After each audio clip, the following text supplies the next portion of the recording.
students, hope you all are doing well and doing your studies, enjoying your online classes और आप बिल्कुल promptly अपना work भी complete कर रहे हैं, मैं उम्मीद करती हूँ। सो आज की जो हमारी क्लास है वो हिस्ट्री की चोला डिनेस्टी पर बेस्ड है।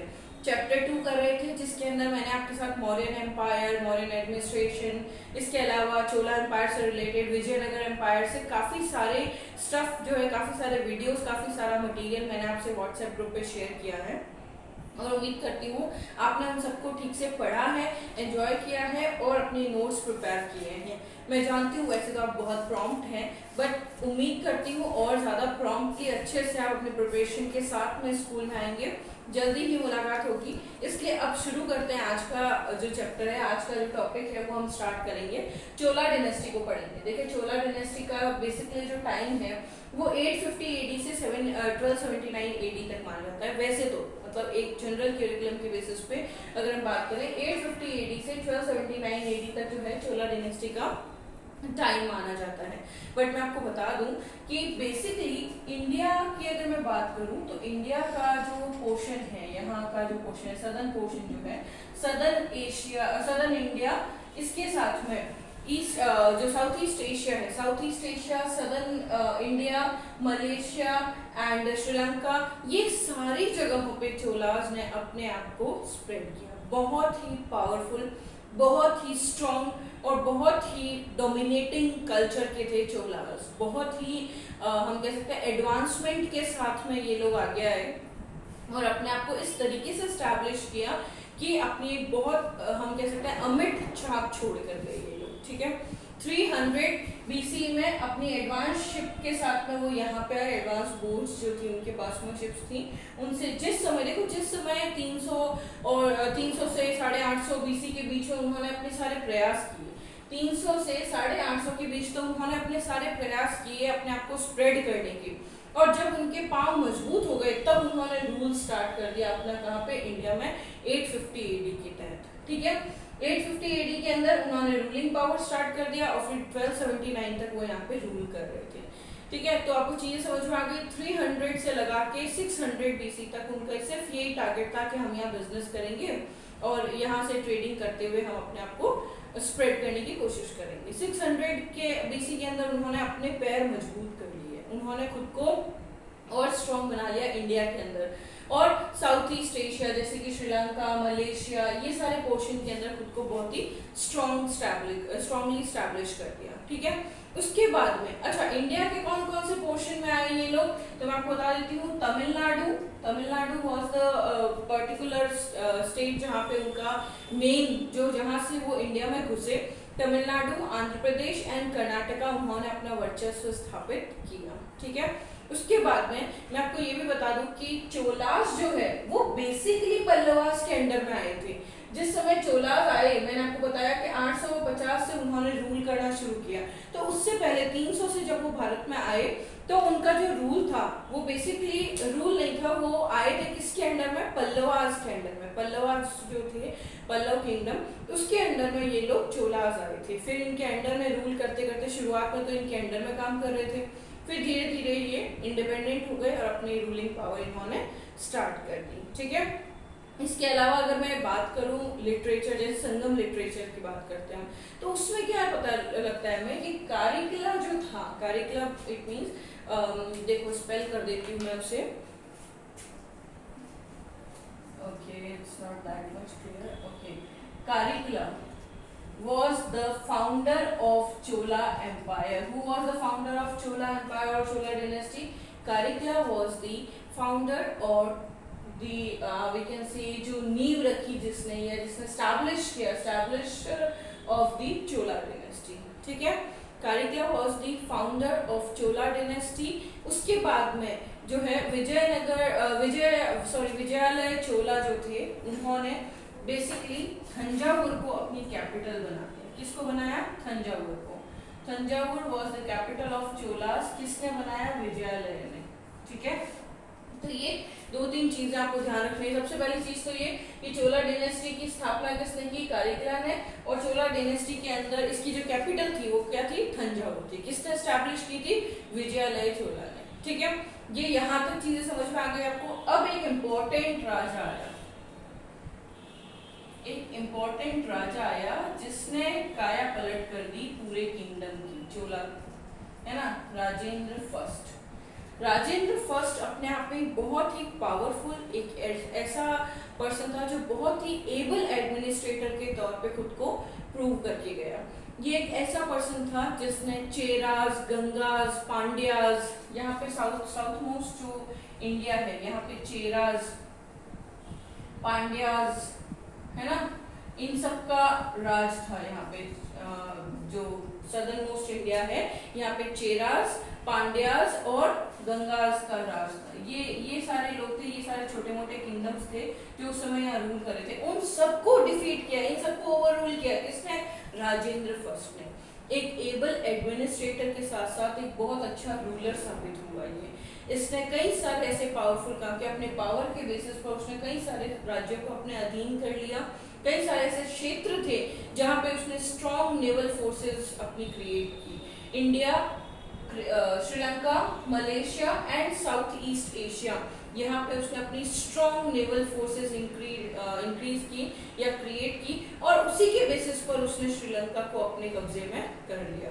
इंडिया पर रूल करने के बाद में, चेरास, पांड्यास, गंगास को हराने के बाद में वो श्रीलंका की तरफ कूच किया और अपनी स्ट्रॉन्ग नेवल फोर्सेस के बेसिस पे उसने श्रीलंका को अपने अंडर में कर लिया। ठीक है, इसका एक और इम्पोर्टेंट पॉइंट क्या आता है कि इसने बृहदेश्वर टेम्पल की स्थापना की थी। बृहदेश्वर टेम्पल जो है किसने एस्टैब्लिश किया था? राजेंद्र फर्स्ट ने एस्टैब्लिश किया था। Brihadeeswara temple was established by the और built by the King Rajendra first. Okay, he was the person who influenced the culture of polity, economics, and culture. All these things were influenced by him in Kerala, Sri Lanka, Malaysia, Andhra Pradesh. It means we can say the southernmost India of, or I can say Sri Lanka and the Southeast Asian regions were covered by that particular person, and he spread or he influenced his political, economic and other cultures in these particular areas. Okay, इसके अलावा चोला empire जो week होने लगा, अब आपको लगेगा जब इतना पावरफुल एम्पायर था तो कहाँ गया चोला एम्पायर? तो मैं आपको बताती हूँ कि कालिगुला वाज द फाउंडर। उसके बाद में जो है विजयालया की बात की हमने, जिसने तंजावुर को अपना कैपिटल बनाया। उसके बाद में दो तीन और भी पावरफुल राजा हुए। फिर आया राजेंद्र फर्स्ट। राजेंद्र फर्स्ट ने जो जो किया, बृहदेश्वर टेम्पल की स्थापना की, इन तीनों को ओवर रूल किया उसने। किसको?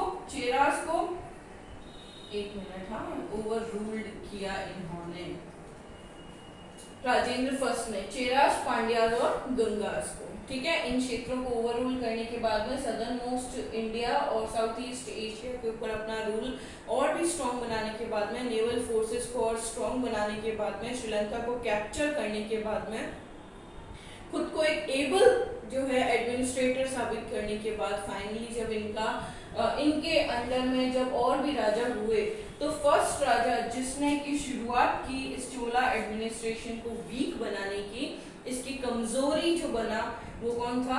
राजेंद्र थर्ड। कौन था वो? Rajendra third. He was the person जिसकी वजह से चोला डिनेस्टी कहीं ना कहीं अपना जो है उसका चोला डिनेस्टी का हम कह सकते हैं डाउनफॉल स्टार्ट हुआ था राजेंद्र थर्ड से। Rajendra third was a person जिसने चोला डिनेस्टी को डाउनफॉल जो है डाउन की तरफ लेकर गया, उसकी डाउनफॉल का रीजन बना, और उसके बाद में चोला डिनेस्टी धीरे धीरे करके पूरी तरीके से खत्म होने की कगार पे आ गई। और इनकी जगह पे कौन आ गए? पांड्यास। कौन आ गए? पांड्यास आ गए। पांड्यास ने ओवररूल किया किसे? चोलास को। ठीक है, ये सारी चीजें समझ में आ गई, पिक्चर समझ में आ गई आपको। चोला डायनेस्टी पहले तो 300 से लगा के 850 AD तक उन्होंने क्या किया, खुद को जो है एस्टैब्लिश करने की कोशिश की, ट्रेडिंग स्टार्ट की, ये सब चीजें स्टार्ट किया। उसके बाद में धीरे धीरे 850 AD तक आते आते उन्होंने अपने इतने मजबूत कर लिया खुद को कि उन्होंने रूल करना स्टार्ट कर दिया इंडिया, साउथ ईस्ट इंडिया और southern most India and southern eastern Asia के अंदर। इसके साथ ही श्रीलंका को अपने कब्जे में कर लिया, अपनी पावरफुल जो है आर्मी या फोर्स, पावरफुल जो फोर्सेस हैं उनकी स्ट्रॉन्ग फोर्सेस, नेवल फोर्सेस।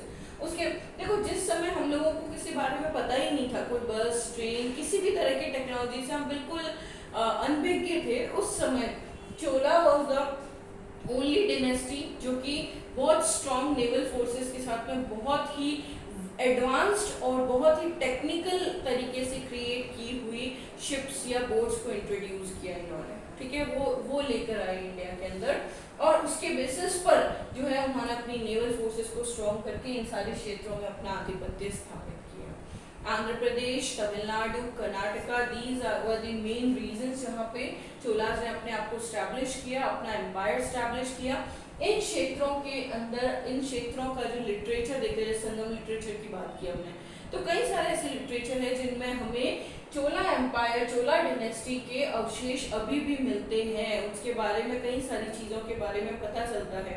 एक चीज आपको और पता होगी, नटराज की मूर्ति, नटराज देखी होगी आपने, डांसिंग शिवा, नटराज का जो स्टैचू था, नटराज की जो मूर्ति थी, वो सबसे पहले कहाँ मिली थी? चोला डिनेस्टी में। चोला डिनेस्टी के जो अवशेष मिले उसमें सबसे पहले नटराज की मूर्ति मिली थी। नटराज की मूर्ति बनाई थी सबसे पहले किसने? धातु से बनी हुई नटराज की मूर्ति चोला डिनेस्टी से निकली है, ठीक है। इसके बाद में अब हम बात करते हैं इसके एडमिनिस्ट्रेशन की। बहुत ही स्ट्रॉन्ग, एबल और एफिशिएंट एडमिनिस्ट्रेशन था पूरा चोला डिनेस्टी का। इसके अंदर अगर मैं बात करूं, देयर वाज अ कमिटी। अच्छा, एक चीज बताती हूँ मैं आपको, कई सारे जैसे देखो, ओके यहाँ से मैं थोड़ा सा आपको एक्सप्लेन कर देती हूँ।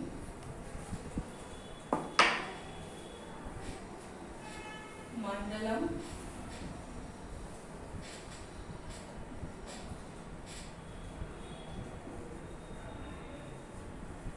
कोटवांगी, इस तरीके से इन्होंने अपने पूरे एडमिनिस्ट्रेशन को डिवाइड कर रखा था। जैसे कि मंगलम, कोटवांडी, देन नाडू आ गया, है ना, नाडू, जैसे कि ये आ गया पूरा मंडलम, मतलब जो उन्होंने पूरा डायनेस्टी जो उन्होंने एरिया कवर कर रखा है मंडलम में आ गया। देन कोटवांगी जो कि स्टेट लेवल पे आ गया, डिस्ट्रिक्ट लेवल पे नाडू आ गया। उसके बाद में आता है कुर्रम, क्या आता है? कुर्रम, जो कि सिटी लेवल पे आता है। और फिर आता था ताराकुर्रम, जो कि विलेज कहलाता था। ताराकुर्रम जो कि विलेज होता था, ठीक है। ये चीजें क्लियर हो जानी चाहिए आपको, ये नाम भी याद हो जाने चाहिए, बहुत सिंपल है। मंडलम, कोटवांगी, nadu, kurram, tarakurram. Tarakurram was a village. Tarakurram में जो सब्जेक्ट, जो मुद्दे उठाए जाते थे, उन पे जो कमिटीज बनाई जाती थी, उनको क्या कहा जाता था? उर। क्या कहते थे उन्हें? उर, UR, उर। सब्जेक्ट बेस्ड कमिटी जो होती थी ताराकुर्रम के अंदर, या विलेजेस के अंदर जो कमिटी होती थी, विलेजेस को देखो, ये एकमात्र ऐसी डायनेस्टी थी, सबसे पहली डायनेस्टी जिसने सेल्फ गवर्नेंस के सिस्टम को स्टार्ट किया। सेल्फ गवर्नेंस के सिस्टम को किसने स्टार्ट किया? चोला डायनेस्टी ने स्टार्ट किया। तो इनका एडमिनिस्ट्रेशन तो स्ट्रॉन्ग था ही, जिन्होंने सेल्फ गवर्नमेंट की सिस्टम को, सेल्फ गवर्नेंस के सिस्टम को स्टार्ट कर दिया, गांव के अंदर और स्टैब्लिश कर दी, उनको अपने खुद के डिसीजंस खुद लेने की जो है अनुमति दी। इसके अंदर और के अंदर जो मेंबर सेलेक्ट होते थे वो इलेक्टेड मेंबर थे। बड़े आश्चर्य की बात है कि उस समय भी इलेक्टेड मेंबर्स हुआ करते थे। चोला डायनेस्टी वाज द ओनली और फर्स्ट डायनेस्टी, अच्छा डायनेस्टीज की अगर बात की जाए तो हम कह सकते हैं फर्स्ट डायनेस्टी जिसने और स्टैब्लिश किया, सेल्फ गवर्नमेंट की सिस्टम को स्टैब्लिश किया, गांवों के अंदर कमिटीज बनाई और स्टैब्लिश किया, और पंचायत बनाई। उस पंचायत के बेसिस पे जो मेंबर्स सेलेक्ट किए जाते थे वो इलेक्टेड मेंबर्स होते थे। उन मेंबर्स के अंदर किनको इंक्लूड किया जाता था, या उसके लिए कौन खड़े हो सकते थे, कौन जो है इलेक्ट किए जाते थे? उनमें जो रिच होते थे सबसे पहली चीज तो, और दूसरे ये कि जो संस्कृत का नॉलेज रखते थे, जो संस्कृत का अच्छा नॉलेज रखते थे, संस्कृत के बहुत अच्छे जो हम कह सकते हैं नोन पर्सन हुआ करते थे, संस्कृत जिनको बहुत अच्छे ज्ञान होता था, संस्कृत रिच पीपल और रिच पीपल्स, ठीक है, इकोनॉमिकली रिच पीपल्स। इन दो तरह के मेंबर्स जो है उनको अधिकार होता था कि वो पंचायत मतलब और के सेल्फ गवर्नमेंट के बेसिस पे जो इलेक्शंस होंगे उनके अंदर खड़े हो सकते थे, ठीक है। ये सारी चीजें समझ में आ गई आपको, ये याद करना जरूरी है, इसमें से क्वेश्चन आता है। इसके अलावा जो इसका स्टैब्लिश करने वाला जो पर्सन था, या हम कह सकते हैं जो फाउंडर था, वो कारिकला था, ये याद करना जरूरी है। इनकी कैपिटल तंजावुर हुआ करती थी, ये भी याद होना चाहिए आपको। इसके अलावा आंध्र प्रदेश, केरला, तमिलनाडु, इन क्षेत्रों में इन्होंने इन्होंने अपने आप को स्टैब्लिश किया इंडिया के अंदर। उसके बाद में इन्होंने अपनी स्ट्रॉन्ग नेवल फोर्सेस के बेसिस पर जब श्रीलंका को हासिल किया तो उसका श्रेय किस राजा को जाता है? राजेंद्र फर्स्ट को। Rajendra first was the person जिसने चेरास, पांड्यास, गंगास इन सबको हरा करके, इनको ओवररूल करके और श्रीलंका को अपने कब्जे में कर लिया। ठीक है, south east Asia, southern most India और श्रीलंका, ये सारा पोर्शन चोलास ने अपने अंडर में किया। इट मींस आप सोच सकते हैं कितनी पावरफुल जो है इनकी आर्मी थी, कितना पावरफुल सब कुछ इन्होंने क्रिएट किया था, कितनी पावरफुल डायनेस्टी थी। ये जो है ये शैविस्ट थे, शैव भक्त थे, शिव में बिलीव करते थे, इसीलिए नटराज की मूर्ति सबसे पहले यहाँ से मिली। ठीक है, शैविज्म में बिलोंग करते थे, शैव भक्त थे, शैव धर्म के जो है की पालना करते थे। इन्हीं से शुरुआत हुई शैविज्म की, बहुत हाई लेवल पे। ठीक है, तो इन चीजों को आप ध्यान रखेंगे, इनको एक बार आप नोट कर लीजिए, फिर हम आगे बढ़ते हैं इसके अंदर। ठीक है, तो यहाँ तक चीजें समझ में आ गई। अब इनकी अपनी सेल्फ गवर्नमेंट का जो सिस्टम होता था, जिसके अंदर ये लोग ग्राम सभा स्टैब्लिश करते थे, ये चीज आपको पता है, पंचायत जिसे आज हम कहते हैं, वैसे इन्होंने ग्राम सभा का स्टैब्लिशमेंट किया हर खुर्रम के बेसिस पे। सेल्फ जो तुर्रा खुर्रम जो हमने पढ़ा सबसे नीचे, उस विलेज फॉर्म में वहां तो ग्राम सभा, लेकिन उससे ऊपर जो खुर्रम होता था वहां पे होती थी महासभा। क्या होती थी वहां पे? महासभा। ये चीज ध्यान रखने की है, ध्यान रखिएगा। इसके अंदर सेम सिस्टम था, मेंबर्स इलेक्ट किए जाते थे, इलेक्शन के बेसिस पे होती थी।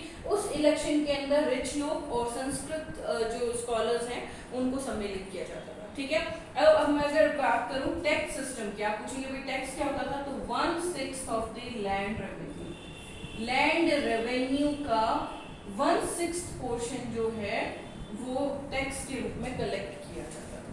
ठीक है, ये चीजें भी आपको समझ में आ गई। अब चोलास ने बहुत सारी लेक्स को इन्होंने स्टैब्लिश किया, बहुत सारी लेक्स का निर्माण करवाया इन्होंने। उसमें से एक सबसे इंपॉर्टेंट लेक जो है वो बेंगलुरु के पास में बेलांदुर लेक है। कौन सी है? बेलांदुर लेक। बेलांदुर लेक कहाँ पे है ये? नियर बेंगलुरु या बैंगलोर कह लीजिए। ठीक है, नियर बैंगलोर बेलांदुर लेक है, उसको स्टैब्लिश करवाया, उसको कंस्ट्रक्ट करवाया किसने? चोलास ने। ठीक है, शिवाइट्स थे, शैविज्म पे बिलीव करते थे, शैव धर्म के संस्थापक थे, शैव धर्म के जो है फॉलोअर्स थे। इस वजह से इन्होंने बहुत सारे शिव टेम्पल्स बनवाए। उसके अलावा बहुत बड़ा गंगाई कोंड नामक जो है पॉन्ड बनवाया इन्होंने, गंगाई कोंडा नामक पॉन्ड बनवाया। इस पॉन्ड के थ्रू इन्होंने जो है पूरा हम कह सकते हैं स्पेशल अटेंशन जो है इन्होंने इसके अंदर दी। और गंगाईकोंड चोलापुरम पूरा नाम है इसका, है ना, गंगाईकोंड चोलापुरम। आज भी इस पॉन्ड के अवशेष मिलते हैं और इस गंगाईकोंडा चोलापुरम जो है इसको स्टैब्लिश किसने किया था? चोलास ने। और किस मकसद से? इरिगेशन के लिए, सिंचाई क्षेत्र के लिए, इरिगेशन के लिए सबसे ज्यादा उन्होंने इसको प्रायोरिटी देते हुए गंगाईकोंडा का स्टैब्लिशमेंट किया। ठीक है, यहाँ तक चीजें समझ में आ गई। अब बात करते हैं बृहदेश्वर टेम्पल। मैंने अभी आपको बताया कि राजेंद्र फर्स्ट ने बृहदेश्वर टेम्पल की स्थापना की। बृहदेश्वर टेम्पल के अंदर क्या क्या चीजें इंपॉर्टेंट थी? पहली बात तो तंजावुर में था। राजेंद्र फर्स्ट ने तंजावुर में, जो कि विजयालय द्वारा स्थापित था, तंजावुर कैपिटल थी चोलास की, वहां पे उन्होंने बृहदेश्वर टेम्पल बनाया। बृहदेश्वर टेम्पल अपने आप में 500 फीट टॉल था, लंबा था। 250 मतलब 250 फीट जो है उसकी पूरे बड़े बड़े कोर्टयार्ड थे उसके अलावा 200 फीट टॉल शिखर, जिसको कहते हैं ना, कोई भी टेम्पल के ऊपर जो ये शिखर बना होता है ना, वो 200 फीट टॉल का हुआ होता था। इस तरीके से, इसी से, इन आंकड़ों से, इन डेटा से पता चल जाता है कि इसकी क्या इंपॉर्टेंस है। बृहदेश्वर टेम्पल गूगल कीजिएगा, बहुत अच्छी जगह है, बहुत इंपॉर्टेंट टेम्पल है। ठीक है, और उसके बाद में जो है चोलाश्वरा टेम्पल, अगर हम बात करें, चोलावरा टेम्पल जो है उसकी स्थापना किसने की? राजेंद्र ने, मैंने आपको बताया था। ठीक है, इसके अलावा आर्ट और आर्किटेक्चर की अगर बात की जाए तो अप्रमेय टेम्पल बनाया था। इसके अलावा इन्होंने पंचलिंगेश्वर टेम्पल भी बनाया था। इसके अलावा उन्होंने मुक्षरीनाथेश्वरा टेम्पल भी बनाया था। इस तरीके से 3 इम्पोर्टेंट टेम्पल्स हैं इनके चन्नापट्टनम में या वेगूर में, और इसके अलावा जो है कई सारे टेम्पल्स, कई सारे छोटे मोटे शैव टेम्पल्स भी इन्होंने स्टैब्लिश किए थे। इनके जो आइडल्स थे, ये किन किन भगवान को मानते थे? शिवा, गणपति, है ना, इसके अलावा इन्होंने शिवा, गणपति, इसके अलावा कार्तिकेय, इस तरीके से शिवा, गणपति, कार्तिकेय और दुर्गा, विष्णु, इन सारे भगवान को ये माना करते थे। इनका जो मेन जो अपना फोकस हुआ करता था इन भगवानों पर हुआ करता था, मतलब इनका जो बिलीव था वो इन भगवानों पर था। आइडियाज कौन कौन थे इनके? शिवा, गणपति, कार्तिकेय, विष्णु एंड दुर्गा। ठीक है, ये सब चीजें समझ में आ गई आपको। अब एक इम्पॉर्टेंट है अग्रहराज। इनके अलग अलग एजुकेशन जहाँ गेन कर सकते थे, जिन जगहों पर ये लोग एजुकेशन भी गेन कर सकते थे, धर्म से रिलेटेड वार्तालाप कर सकते थे, बड़ी बड़ी सभाएं होती थी, उनको कहते थे अग्रहराज। क्या कहते थे उनको? अग्रहराज। अग्रहराज वर द मेन प्लेसेस जहाँ पे वो रिलीजियस प्रैक्टिस करते थे, एजुकेशनल प्रैक्टिसेस करते थे अग्रहराज के अंदर। अग्रहराज जो होते थे उनके अंदर एक मेन महत्वपूर्ण जो अग्रहरा है वो क्या है? उत्तरांग्रेय अग्रहरा। ठीक है, इस तरीके से उसका नाम है, मैं आपको बता दूंगी, वो नोट्स जब शेयर करूंगी उसके अंदर। ठीक है, आपको यहाँ चीजें समझ में नहीं आएगी, इसलिए मैं आपसे नोट्स के अंदर उसको डिस्कस करूंगी। ठीक है, इसके अलावा तमिल लिटरेचर में भी इसके अवशेष माने जाते हैं। कैसे इसका डेवलपमेंट हुआ, क्या हुआ चोला डायनेस्टी के बारे में, वो तमिल लिटरेचर में भी। अब आपको मैंने बताया तमिलनाडु, आंध्र प्रदेश, नीचे का पोर्शन जो था पूरा साउथ का, वहां पे इन्होंने अपने आप को स्टैब्लिश किया। तो तमिल लिटरेचर जो है पुराना, उसके अंदर भी चोलास के बारे में हमें पता चलता है कि कैसे स्टैब्लिश हुए, इनका स्ट्रक्चर कैसा चला, ये सब कुछ। ठीक है, इसके अलावा रामायण, पेरिया पुराण और जीविका चिंतामणि, ये सब के अंदर ये सब भी लिखी हुई है चोलास की, इनके अवशेष भी हमें मिले हैं। तो चीजें आपको समझ में आ गई। चोला अपने आप में लिटरेचर क्षेत्र में भी बहुत आगे थे, एडमिनिस्ट्रेशन में भी बहुत आगे थे, आर्ट एंड कल्चर में भी बहुत आगे थे, धर्म की बात की जाए, रिलीजन की, तो उसमें भी बहुत आगे थे, शैविज्म में बिलीव करते थे, और भी कई सारी चीजें जो आज हमने यहाँ पे डिस्कस की, ये आपकी इंपॉर्टेंट चीजें हैं। किससे रिलेटेड? चोला डायनेस्टी से रिलेटेड। ठीक है, मैं अगर आपको चैप्टर के अंदर पढ़ाती तो ये सारी चीजें इतने अच्छे से डिटेल में डिस्कस नहीं कर पाते हैं। ठीक है, इन सबको मैंने अलग से लेने का चोला डायनेस्टी का सिर्फ यही मकसद है मेरा कि मैं इसको अलग से आपको सारी चीजें एक्सप्लेन कर सकूं कि चोला डायनेस्टी में क्या क्या चीजें हैं और किस तरीके से ये सारी चीजें काम करती है।